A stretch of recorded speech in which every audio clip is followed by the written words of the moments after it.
Hello viewers, আসসালামু আলাইকুম। আশা করি আপনি অনেক ভালো আছেন।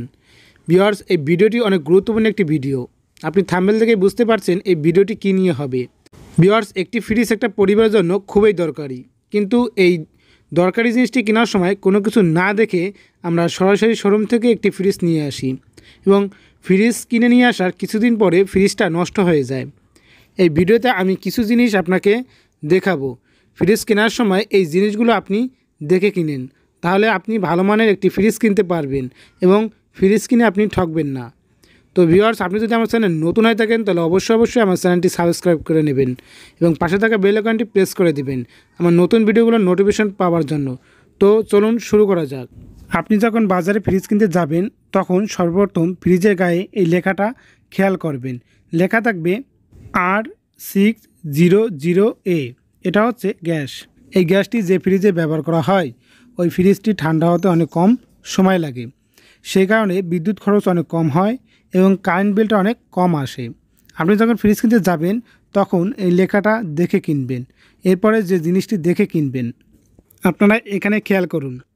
এখানে দেখেন একটা দরজার মধ্যে সাদা যে প্লাস্টিকটি আছে, এই প্লাস্টিকের মধ্যে এরকম একটি চিহ্ন দেওয়া আছে। এই চিহ্নটা আপনারা অবশ্যই দেখে কিনবেন। এটা মানে হচ্ছে ফুড গ্রেড প্লাস্টিক, মানে ভালো মানের প্লাস্টিক। এর মধ্যে খাবার রাখলে খাবার গন্ধ হবে না, আপনার খাবারটা অনেক ভালো থাকবে। সেই কারণে এই চিহ্নটা দেখে আপনারা ফ্রিজ কিনবেন। এরপরে যে জিনিসটি দেখে কিনবেন সেটা হচ্ছে কম্প্রেসর। আপনারা ফ্রিজের পিছনে খেয়াল করবেন এরকম কালো ধরনের একটা মেশিন থাকে। এই মেশিনটাকে বলা হয় কম্প্রেসর মেশিন। এই কম্প্রেসর মেশিনের ভিতরে দুই ধরনের কয়েল থাকে, একটা হচ্ছে কপার কয়েল আর একটা হচ্ছে অ্যালুমিনিয়ামের কয়েল। যে কম্প্রেসরের মধ্যে অ্যালুমিনিয়ামের কয়েল থাকে সেই কম্প্রেসরটা কেটে যাওয়ার সম্ভাবনা বেশি থাকে এবং পুড়ে যাওয়ার সম্ভাবনা বেশি থাকে। আর যে কম্প্রেসরের মধ্যে কপারের কয়েল ব্যবহার করা হয়েছে ওই কম্প্রেসরটা অনেক টেকসই হয়, সহজে পুড়ে যায় না। সেই জন্য আপনারা যখন ফ্রিজ কিনতে যাবেন তখন ওই কম্প্রেসরের মধ্যে কোন ধরনের কয়েল ব্যবহার করা হয়েছে এই বিষয়টা অবশ্যই দেখে কিনবেন। তো যে ফ্রিজে কপারের কয়েল ব্যবহার করা হয়েছে ওই ফ্রিজটা কিনবেন। এখন আপনাদের মনে প্রশ্ন আসতে পারে, এটা কিভাবে বুঝবো যে এটা অ্যালুমিনিয়ামের কয়েল নাকি কপারের কয়েল? এটা বুঝতে হলে ওই ফ্রিজের স্পেসিফিকেশন বইটা আছে, ওই বইটার মধ্যে লেখা আছে ওই কম্প্রেসরটা কোন কয়েল দিয়ে তৈরি। যদি কপার কয়েল থাকে তাহলে কপার কয়েল লেখা থাকবে, আর যদি অ্যালুমিনিয়াম থাকে তাহলে অ্যালুমিনিয়াম লেখা থাকবে।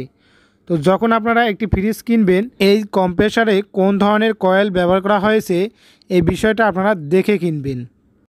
4 নম্বরে যে বিষয়টা সেটা হচ্ছে ভোল্টেজ স্টেবিলাইজার। এখন ভোল্টেজ স্টেবিলাইজারের কাজটা আপনারা সবাই জানেন। আপনাদের বাসাবাড়িতে যখন বিদ্যুৎ লাইনের ভোল্টেজটা আপ ডাউন করে তখন আপনার ফ্রিজের কোনো ক্ষতি না হয়, সরাসরি যাতে ভোল্টেজটা আপনার ফ্রিজে না যেতে পারে সেই কারণে ভোল্টেজ স্টেবিলাইজারটা ব্যবহার করা হয়। কিন্তু বর্তমানে অনেক কোম্পানির ফ্রিজের মধ্যে এমন একটা সিস্টেম করা থাকে বা ইনভার্টার লাগানো থাকে যে কারণে আপনার আলাদা করে ভোল্টেজ স্টেবিলাইজার ব্যবহার করা প্রয়োজন হবে না। তো আপনারা যখন ফ্রিজ কিনবেন তখন অবশ্যই যেখান থেকে ফ্রিজটা কিনবেন তাদের কাছে জিজ্ঞাসা করবেন এই ফ্রিজে আলাদা করে ভোল্টেজ স্টেবিলাইজার ব্যবহার করতে হবে কি না। তো এই বিষয়টা ফ্রিজ কেনার সময় অবশ্যই দেখে কিনবেন। এরপরে যে জিনিসটা দেখে কিনবেন সেটা হচ্ছে কন্ডেন্সার পাইপ। ফ্রিজে দুই ধরনের কন্ডেন্সার পাইপ ব্যবহার করা হয়, একটা হচ্ছে কপার কন্ডেন্সার আর একটা হচ্ছে স্টিলের কন্ডেন্সার। যে ফ্রিজে কপার কন্ডেন্সার ব্যবহার করা হয় সেই ফ্রিজটা খুব তাড়াতাড়ি ঠান্ডা হয় এবং কারেন্ট বিলটা অনেক কম আসে। কপার কন্ডেন্সারে সহজে মরিচা ধরে না, তাই লিক হয় না। আর স্টিলের কন্ডেন্সার পাইপে তুলনামূলক মরিচা ধরে এবং লিক হওয়ার সম্ভাবনা বেশি থাকে। সে কারণে আপনারা ফ্রিজ কেনার সময় কপার কন্ডেন্সার দেখে ফ্রিজটা কিনবেন। এখন আপনাদের প্রশ্ন আসতে পারে কপার কন্ডেন্সার আর স্টিলের কন্ডেন্সার কিভাবে চিনব? অবশ্যই আমি আপনাদেরকে দেখিয়ে দিচ্ছি। আপনারা দেখতে পাচ্ছেন এখানে সাদা রঙের একটা পাইপ আছে, এটা কিন্তু স্টিলের কন্ডেন্সার। আর এটা দেখতে পাচ্ছেন এটা কিন্তু কপারের পাইপ। এখন যে ফ্রিজে সাদা কালারের কন্ডেন্সার পাইপটা দেখতেছেন এই সাদা কালারে থাকবে না, এইরকম কপারে থাকবে এই পাইপটা। তার মানে কন্ডেন্সার পাইপটা এরকম কপারের মতো থাকবে। তখন আপনারা বুঝতে পারবেন যে সেই ফ্রিজে কপার কন্ডেন্সার ব্যবহার করা হয়েছে। আর যদি সাদা কালারে থাকে তাহলে বুঝবেন স্টিলের কন্ডেন্সার ব্যবহার করা হয়েছে। এই পাশে আপনারা দেখবেন সাদা রঙের পাইপটা ব্যবহার করা হয়েছে।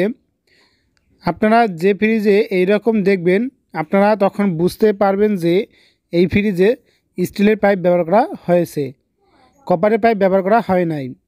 তো যাই হোক, সব কোম্পানির ফ্রিজে মোটামুটি কপারের পাইপ ব্যবহার করা হয়, আবার স্টিলের পাইপ ব্যবহার করা হয়। তবে যে ফ্রিজে কপারের পাইপ ব্যবহার করা হয় সেই ফ্রিজের দামটা একটু বেশি হবে। তো অবশ্যই আপনারা বেশি দাম দিয়ে কপার কন্ডেন্সার যে ফ্রিজে ব্যবহার করা হয়েছে ওই ফ্রিজটা কেনার চেষ্টা করবেন। তো আমি যে জিনিসগুলো আপনাদের দেখালাম, আপনারা যদি ফ্রিজ কেনার সময় এই বিষয়গুলো দেখে কিনেন তাহলে আপনারা ভালো মানের একটি ফ্রিজ কিনতে পারবেন। তো ভিউয়ার্স, এই ছিল আমাদের আজকে ভিডিওটি কেমন লাগলো কমেন্ট করে জানাবেন। ভালো লাগলে লাইক দিয়ে সাবস্ক্রাইব করে পাশে থাকবেন। ভিউয়ার্স, ভালো থাকবেন, সুস্থ থাকবেন। আজকের মতো বিদায় নিচ্ছি। খোদা হাফেজ।